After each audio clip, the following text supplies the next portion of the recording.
Second, round 5 of the ABSA Off-Road Championship. It will provide some of the best racing of the season in the production vehicle category, no doubt.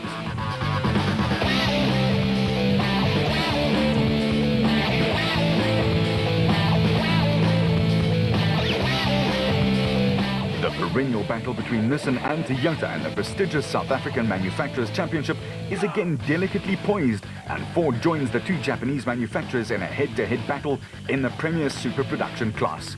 Add to that the battles that have developed in classes D and E of the series, and then throw in a route that could give crews sleepless nights, and you have the ingredients for a great race.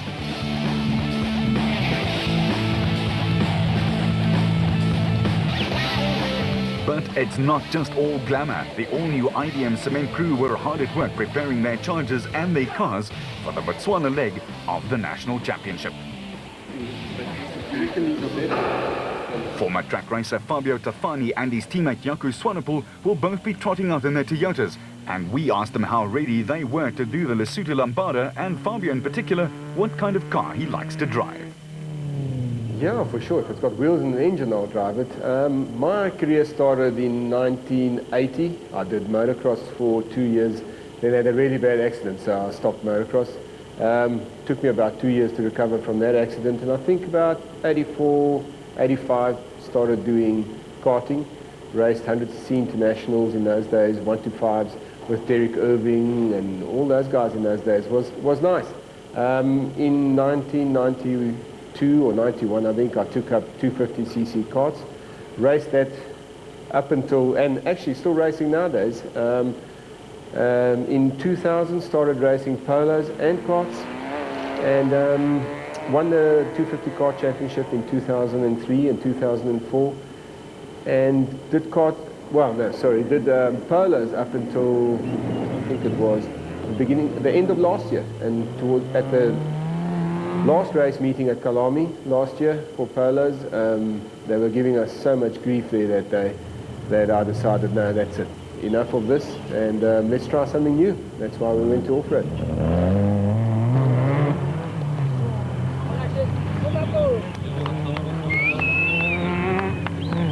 And why did the track racer turn to the bush, and why Class E in particular?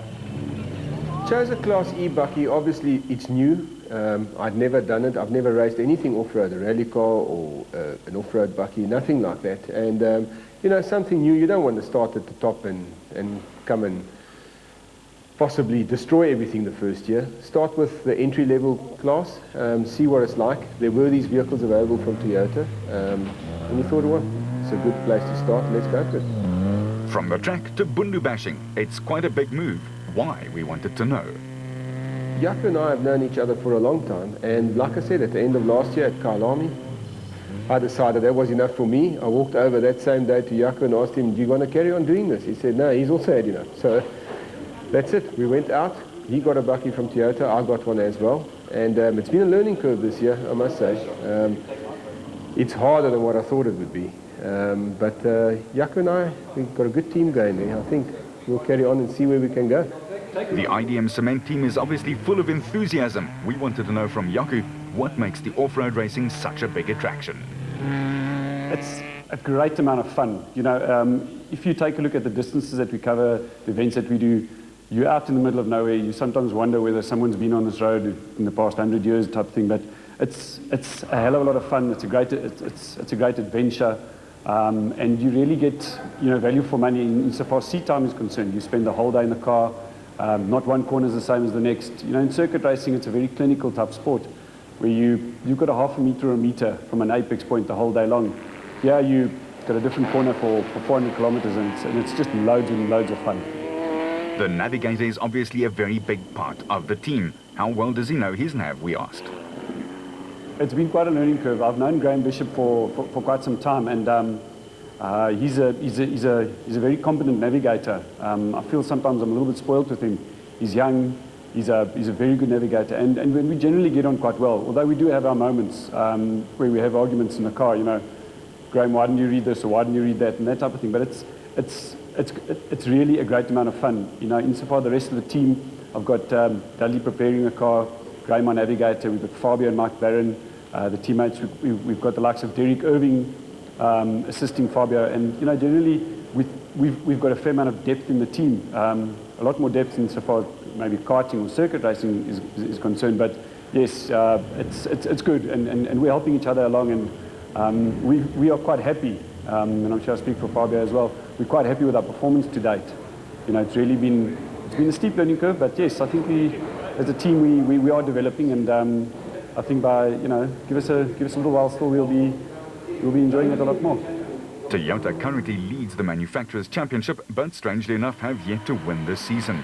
The overall wins and SP class honours have gone to Nissan with 3 wins and Ford with 1, and the long knives will be out in the Mountain Kingdom. Hannes Grobler and Francois Jordan with 2 wins, and Duncan Foss and Ralph Pitchford, winners of the recent Ford Motorrad 400, will again spearhead the proudly South African Nissan Navara Challenge, with support from privateers Mark Corbett and Jean Moore and the Century Property Development Navara.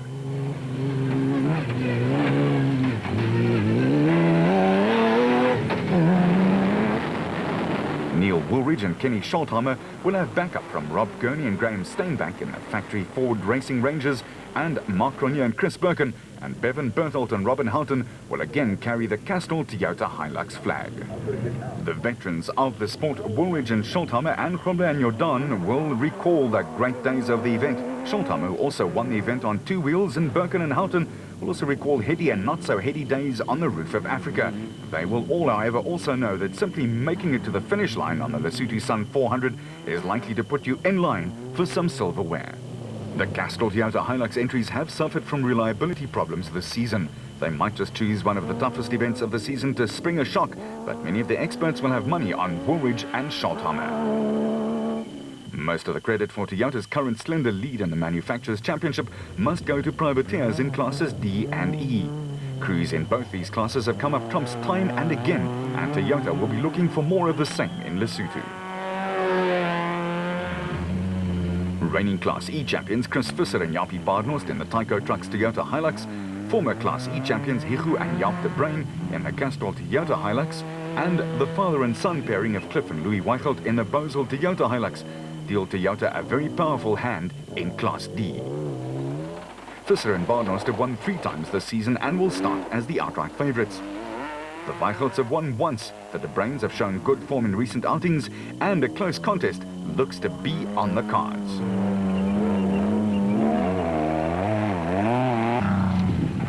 The Toyota crews, however, will come under severe pressure from Nissan teams who would like to get into the winner's enclosure. Kritsia Labuskaghni and Johan Gerber in the Raconics Nissan hardbody, with a 100% finish record this year, have been models of consistency, but have been unable to convert reliability into wins. The BB Auto Nissan hardbody crew, Arnold du Plessis and Johan Knox, and Yuri and Andre du Plessis, have had their moments too. By and large, however, they will be disappointed with results so far this season, and Lesotho would be a great place to get their seasons back on track. In Midrand at the Nissan workshop, we asked manager Glenn Hall to explain why they put so much emphasis on their racing. Well, the international side of our business, the motorsport business within Nissan Motorsport South Africa, is very important. It forms really 2 distinct avenues for us. One is the income stream into our budget and to maintain us into the future. So the revenue that we generate through international sales is very important to us, both for now and into the future. And of course, secondly, the technology level that we have to operate at. It keeps us on our toes, and it's a great, really, credential for South African motorsport that even in our restricted formula, we're still able to sell cars overseas. We've recently delivered a car to Sandor Kiss in Hungary, which has got a great deal of similarity to the production or super-production vehicle we race here in South Africa. The suspension is identical, in the front the engine and transmission are identical, but in the rear we've chosen to make the car independent for him at his request, and Sandor wanted this, and we used all the front suspension components in the rear, so there was a lot of commonality of parts there. Now this delivery of the car to Sandor Kiss also gave us the opportunity in the recent Limpopo International race of offering him a drive in one of our old T-Trucks from 2 years ago, which we had so much success with. In fact, the car that Sandor used was Hannes's car.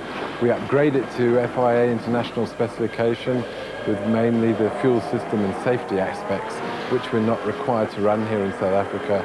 And that gave us the opportunity for him to attempt to win that race, scored good points, and for us to earn some money out of it. But they don't just race hard here in South Africa.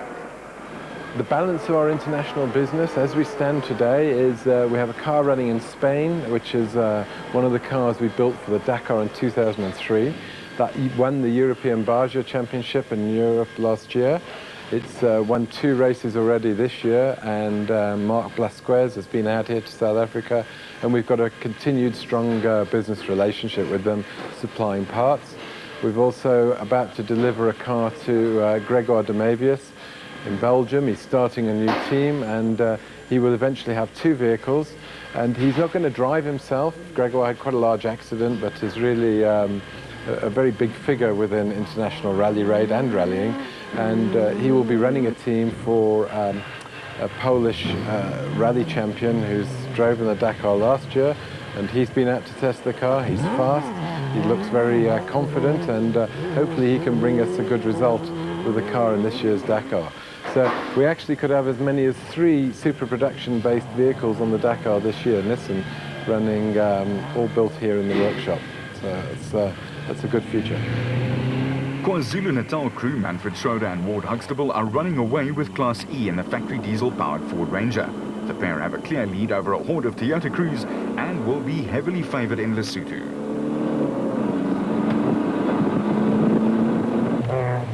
Brian Martin and Oki Fourie in the Castrol Toyota Hilux will spearhead the Toyota Challenge, and after winning the first event of the year, will be looking for a return to form.